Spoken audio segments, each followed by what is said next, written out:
ہمارے حضرت مرشد عالم رحمۃ اللہ علیہ کے ایک مرید تھے، عالم تھے، مسلم شریف پڑھاتے تھے. انہوں نے زندگی کے کوئی 25 سال مسلم شریف پڑھائی تھی. ایک دن وہ کہنے لگے کہ حضرت میں آپ کو ایک عجیب واقعہ سناؤں. ان کو ضرور سنائیں. کہنے لگے کہ دارالعلوم دیوبند میں سعودی عرب سے ایک جماعت آئی علماء کی، 3 یا 4 بندے تھے، اور انہوں نے آ کے محتمم صاحب کو کہا کہ ہم ایک علمی مسئلہ ڈسکس کرنے کے لیے آپ کے پاس آئے ہیں. محتمم صاحب نے پوچھا کون سا مسئلہ؟ وہ کہنے لگے اس لیے کہ ہم سے پہلے سعودی عرب کے اوپر ترکوں کا قبضہ تھا، اور ترکوں نے قبروں کے اوپر بڑے گنبد بنائے ہوئے تھے اور کمرے بنائے ہوئے تھے اور عمارتیں بنائی ہوئی تھیں. تو ہم نے حدیث مبارکہ پڑھی جس سے ثابت ہوتا ہے کہ بنا علی القبور کی اجازت نہیں ہے. یعنی قبر کے اوپر آپ عمارت نہیں بنا سکتے. اس لیے سنت عمل یہی ہے کہ قبر کھلے آسمان کے نیچے ہو، اس کے اوپر کوئی کمرہ، کوئی کبہ ایسا نہیں بنانی چاہیے. تو جنت بقیع میں جتنے کبے بنے ہوئے تھے ہم نے سب گرا دیے. اب مسئلہ آیا گنبد خضرا کا. تو کچھ علماء کہتے ہیں کہ حدیث مبارکہ کی روشنی میں ہمیں گنبد خضرا کو بھی گرا دینا چاہیے. تو ہم نے جو بادشاہ ہے اس کو اپنی ریکمنڈیشن دیں. بادشاہ نے کہا کہ نہیں، یہ امت مسلمہ کا مسئلہ ہے، پہلے تم مختلف ملکوں میں جا کے علماء کو اپنے کانفیڈنس میں لو، اگر سب متفق ہیں تب قدم اٹھائیں گے، ورنہ نہیں اٹھاتے. تو ہم علماء کی جماعت آپ سے بحث کرنے کے لیے آئے ہیں کہ کیا یہ حدیث مبارکہ صحیح ہے، اور اگر صحیح ہے تو اس پر عمل کرنا پڑے گا.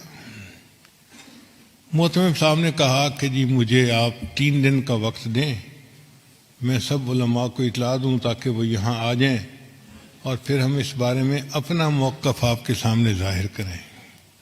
ان کا ٹھیک ہے، ہم 3 دن دارالعلوم میں مہمان بن کے رہتے ہیں. محتمم صاحب نے بڑے بڑے علماء کو دعوت دے کے بلا لیا. وہ فرماتے ہیں کہ دارالعلوم دیوبند میں وہ دیکھنے والا وقت تھا. بڑے بڑے سب علماء، جید علماء ایک جگہ پر جمع تھے، جبال العلم سب ایک جگہ اکٹھے تھے.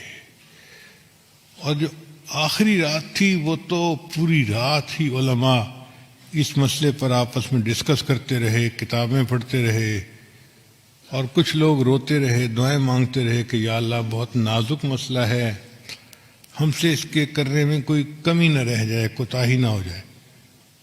اگلا دن ہوا، عصر کی نماز کے بعد مجمع بیٹھا تھا، تو محتمم صاحب نے ان علماء کو کہا کہ جی آپ سب علماء کے سامنے اپنا موقف پیش کریں، پھر جواب ہم دیں گے. تو ان کے جو امیر تھے وہ کھڑے ہوئے اور انہوں نے بیان کیا کہ بخاری شریف کی یہ حدیث ہے، اور اس سے ثابت ہوتا ہے کہ بنا علی القبور کی اجازت نہیں ہے.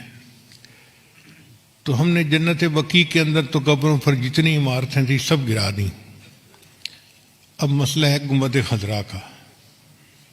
تو ہم آپ لوگوں سے یہ پوچھنے آئے ہیں کہ بتائیں کیا اس حدیث کے اوپر آپ کو کوئی اعتراض ہے، کوئی جرح ہے کسی راوی کے اوپر، یا کوئی کمی کسی طرح کی بھی ہو، کوئی شغم ہو تو بتائیں.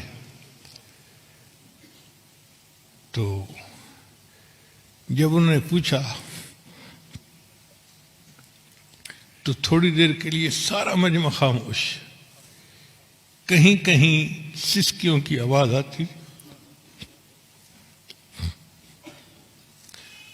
علماء کی آنکھوں سے آنسو جاری تھے اور وہ رو رہے تھے کہ اللہ ہم سے جواب دینے میں کوئی کوتاہی نہ ہو جائے، اور کوئی جرات نہیں کر رہا تھا اس کے جواب دینے کی. اتنے میں حضرت اقدس تھانوی رحمۃ اللہ علیہ کھڑے ہوئے، اور حضرت نے فرمایا کھڑے ہو کر الحمدللہ اللہ نے اس مسئلے میں مجھے شرح صدر عطا فرما دی ہے. تو اس نے پوچھا کہ شرح صدر سے کیا مراد ہے؟ حضرت نے فرمایا کہ شرح صدر یہ کہ یہ حدیث بالکل صحیح ہے، اس کے کسی راوی کے اوپر کوئی اعتراض نہیں ہے، کوئی جرح نہیں ہے، اور ہر لحاظ سے یہ حدیث صحیح بھی ہے سند متصل کے ساتھ، اور صحیح مضبوط ہے مضمون اس کا۔ تو جو ان کے امیر تھے وہ کہنے لگے کہ اس کا مطلب یہ ہوا کہ اگر یہ حدیث صحیح ہے تو پھر تو نص ہو گئی، اس کے اوپر عمل کرنا ہمارے لیے ضروری ہو گیا، تو کیا ہم گنبد خضرا گرا سکتے ہیں؟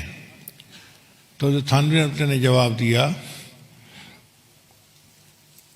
یہی تو شرح صدر ہے جو اللہ نے مجھے عطا فرما دیا، حدیث بھی صحیح ہے لیکن آپ گنبد خضرا کو گرا نہیں سکتے۔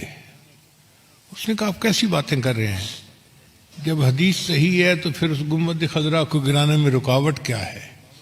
حضرت نے فرمایا اس کی وجہ یہ کہ حدیث پاک کے مطابق بنا علی القبور کی اجازت نہیں ہے، کہ قبر کے اوپر کوئی عمارت، کوئی کمرہ، کوئی جبہ کبہ بنانے کی اجازت نہیں ہے۔